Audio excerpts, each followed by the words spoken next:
Dear viewers, Newton drawing tone চ্যানেলের পক্ষ থেকে আমি রশিদ নিউটন আপনাদেরকে সাদর সম্ভাষণ জানাচ্ছি।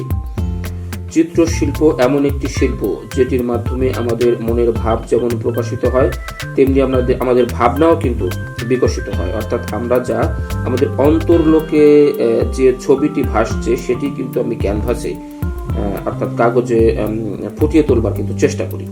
তো চলুন দেখা যাক আজকে আমাদের আয়োজনে কোন ছবিটি আমরা আঁকতে চলেছি।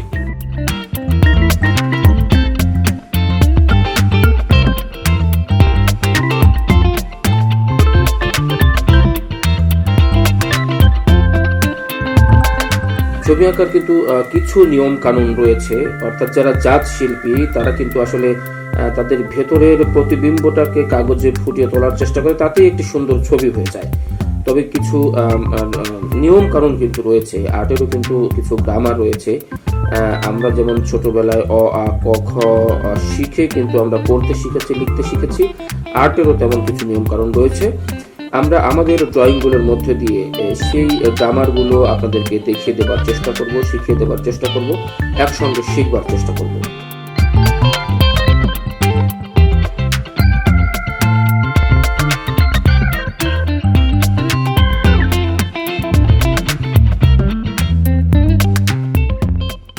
ডিয়ার ভিউয়ার্স, ড্রয়িং এমন একটি শিল্প, অর্থাৎ চিত্রাঙ্কন এমন একটি শিল্প যার মাধ্যমে আমাদের প্রতিভা যেমন বিকশিত হয়, প্রকাশিত হয়, তেমনি আমাদের ভেতরের যে একটি আকুতি, অর্থাৎ মুখের ভাষা ব্যবহার না করেও পেন্সিল, পেন বা রং তুলিতে যে মনের ভাব ব্যক্ত করা যায়, এটি কিন্তু ড্রয়িংয়ের একটি অন্যতম বৈশিষ্ট্য।